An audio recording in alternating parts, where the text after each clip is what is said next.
What's going on, guys? So coming into 2018, there are a lot of big questions that people want answers to, like when are the freaking nuclear bombs gonna drop? Why doesn't Pizza Hut's pizza taste good anymore? And how long are stupid people gonna keep following Logan Paul? But none of those questions are bigger than who is going to play Batman after Ben Affleck. So in today's video, I'm going to tell you 7 ways that the DCEU can recast Ben Affleck's Batman. But before we do that, guys, make sure if you are liking the content that you're seeing on this channel, please hit that subscribe button and hit that little bell and turn on notifications so you don't miss any future content on this channel. So let's go ahead and jump right into this. Number 7 on this list, making Batman Dick Grayson. The reason I have this at number 7 is because it's plausible but highly unlikely that this would happen because, one, we don't even have Dick Grayson in this universe yet, and they're also making a Nightwing movie that doesn't seem like it even has gotten to the casting stages yet. So I don't see, it just seems very unlikely that this would be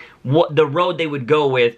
And I also personally don't believe you could do a Batman movie that doesn't star Bruce Wayne as Batman. But it is doable to have Dick Grayson as Batman because he's had some amazing stories in his Batman role. You could literally start off with The Battle for the Cowl, which if you've never read that comic before, it's a bunch of characters going after Cowl of Batman who want to be the next Batman, and Dick Grayson doesn't want to take the mantle. He eventually does at the end of the storyline, but you could have this amazing story of all of these characters trying to become the next Batman and fighting over that role, which would be kind of cool to see in a movie. I don't think we'd ever get that, but it would be a cool story to set up the next Batman, and that might get audiences to believe, like, oh, that was pretty cool, everybody wants to be Batman, so why not have all these people fight for it? So that's a way you could introduce Dick Grayson, but like I said, they have already said that they're going to make, you know, a Nightwing movie, so I don't see them doing Dick Grayson in this story, but you could have some pretty amazing storylines with a Dick Grayson-led Batman. Number 6, Bruce Wayne gets a new face. Now, I know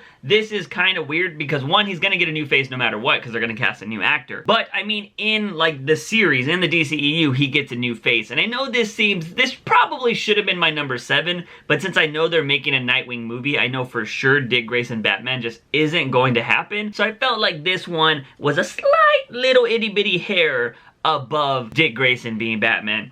So my idea here, or what they could do, is what if Bruce Wayne maybe gets into a terrible accident, or what if you brought in a character like Hush or somebody like that and literally changed Bruce Wayne's face. Now, I know there are a lot of issues that go into that because just because you change his face doesn't mean that his body changes. He's still going to be a big guy, so you'd have to get somebody similar to, you know, Ben Affleck's body size to be this new actor, which would not be an issue if you got somebody like Jon Hamm, which was my first choice ever if they were going to recast Ben Affleck, although Jon Hamm is just as old. I think he's actually older than Ben Affleck, so I don't think that's going to happen there because it's still going to be the same issue. The guy's going to need to play Batman for like the next 10 years. But storyline wise, I think you could actually just do something along the lines of Bruce Wayne gets like crazy face restructured surgery and he just looks different. Like he could look like a Jon Hamm or whatever. Like you would have to bring in a character like Hush, who is this master surgeon,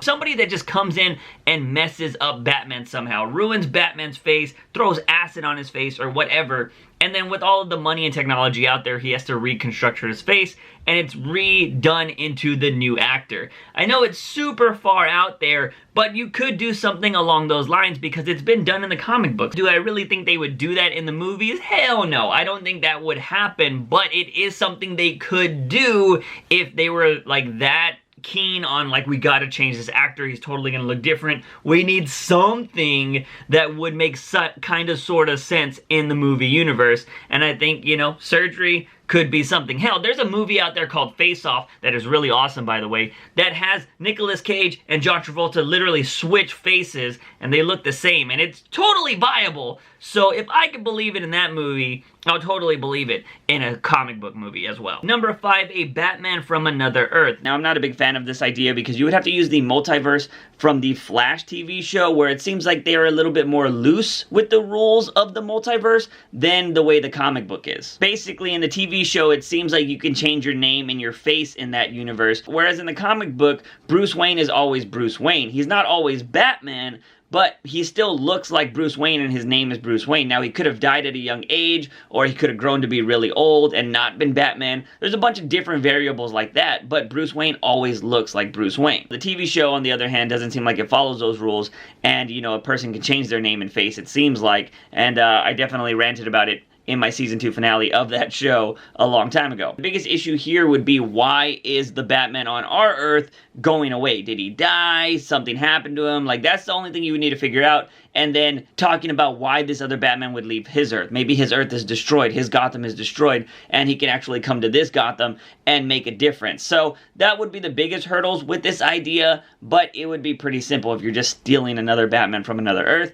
you don't really got to worry about everything else. Number 4 is Batman's final invention. Now, this is straight out of the comic books, but it does have one huge flaw, which I will get to in a little bit, but let me go ahead and tell you, if you don't know what Batman's final invention is, it is this machine that will transfer everything about Batman into another person. So what basically, if Batman dies, this machine could put everything Batman knows, all of his detective skills, his fighting skills, his language skills, scientist, like everything about Batman and basically Bruce Wayne, into another person, so that Batman can continue to live forever, basically, and Gotham will always have somebody to protect it. This was going to be, you know, his dying wish, to continue to always have a Batman. And you could do this in a movie. Like, it would be kind of crazy to actually have somebody use a machine that would make them become Batman. And like I said, it's straight out of the comic books, so it's totally believable. The only flaw is that person wouldn't be Bruce Wayne. But you would have to get around the idea of, how would the world believe this new Batman, this new person, is Bruce Wayne? Are you going to have to do something like I mentioned in the earlier suggestions, like a whole facial reconstruction? Are you going to use a machine that everybody, kind of like they did in the Flash show last year, that everybody just sees Bruce Wayne's face, but it's actually a different person? Like, you know, would they have to do something like that to get around this whole, like, oh yeah, we had to recast Batman, but this guy's totally Batman. He literally has all of the same freaking ideas, the same fighting skills, all of that jazz. But I think that's the biggest flaw about this one. I think it's pretty awesome. It's something, like I said, straight out of the comic books. Scott Snyder thought of this in his recent run of Batman, and they even mentioned it again in the current DC Metal series that's going on again. And so yeah, I thought that would be pretty awesome to see something they could use in the DCEU. I don't think they will, but it is a possibility if they want to do that. Number 3 is a Batman fan favorite, and that is the Lazarus Pit. If you're watching Gotham, you've seen the Lazarus Pit there. If you've watched Arrow, you've seen the Lazarus Pit there. The Lazarus Pit is the almighty, like, oh my god, if you're feeling sick, just dump in this. Did you lose an arm? Jump in this. It basically fixes everything. Did you die? Jump in this. Like, it's just, that's what the Lazarus Pit does. It's a fix-all, cure-all, although you do end up becoming a little crazy every time you use it. Just look at freaking Ra's al Ghul. He's lived for so long, but he's super batshit crazy. So the DCEU could easily have Ben Affleck walk into a pool of green stuff and come out Jake Gyllenhaal, John Hamm, freaking Armie Hammer, whoever they're gonna cast as the next Batman. They could just have that person walk out and bada bing, bada boom, look at me, I'm younger because this is exactly how I looked 20 years ago, blah, blah, blah. And that way, you still have the idea of Batman has been fighting crime for 20 years. Everything that has happened prior to that would still make sense. There could still be a Nightwing. You know, freaking Jason Todd could have still died. There could be a Batgirl out there. There could be everything that happened in that 20 plus years of Batman fighting. And he's just younger, like bada bing, bada boom, because that is the Lazarus Pit. It fixes everything. It even fixes death. Like, that's how crazy the Lazarus Pit is, and the DCEU could easily just do something like that to fix their Batman problem. Yes, it would totally be weird that he does look totally different just in a 20-year span, but, you know, just look at how presidents look so different from the start of their terms to the end of their terms. They age a lot. And, you know, 20 years... you know, could be a lot. I look like a child every time I look back on my old photos, so I definitely think it's plausible, but, you know, like I said, Lazarus Pit fits everything. Number 2, just recast Batman. That's all you gotta do. Just do it! Simple as that. You don't need to go through any crazy storylines. You don't need to come up with any crazy, like, oh my god, a lightning bolt came out of the sky and turned him into a god for like a second, and then he changed his whole body, and bada bing, bada boom, now he's a normal person. You don't need to come up with any crazy stuff like that. Just recast him. It's happened in many, many awesome shows and movies that they just have recast characters. It's even happened in the MCU. If you guys don't remember that, the first Iron Man had War Machine in it, and then the next, the freaking Iron Man 2 had Don Cheadle as War Machine, so bada bing, bada boom, nobody cared. They're just like, alright, cool, Don Cheadle's actually pretty awesome, so I don't care. If you're a fan of Game of Thrones, they have recast a few characters throughout that show plenty of times. So what I'm saying is, sometimes you don't need to have a crazy, elaborate, you know, mechanism to just recast somebody. Just do it. Like, they did it in the old Batman movies all the time. You went from freaking Michael Keaton to Val Kilmer to George Clooney, and people still went and watched those movies.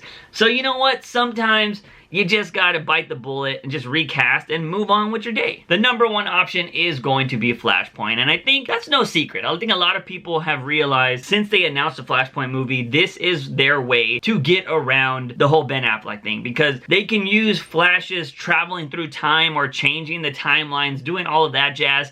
They can just slip it in there and be like, oh yeah, oh whoa, crazy, you changed so much things, now our Batman looks totally different and he's like 20 years younger for some reason. Personally, I think it's a bad idea because, one, you're just burning the Flashpoint movie. You're not giving us a solo Flash movie. Flashpoint should literally be like the 2nd or 3rd movie in a Flash trilogy, I should say. And yeah, I think it's just a waste just so you can recast Ben Affleck. And I don't know, I feel like there's so much in a Flashpoint story that's gonna need to be told that, and then you're focusing on recasting Ben Affleck in the same movie.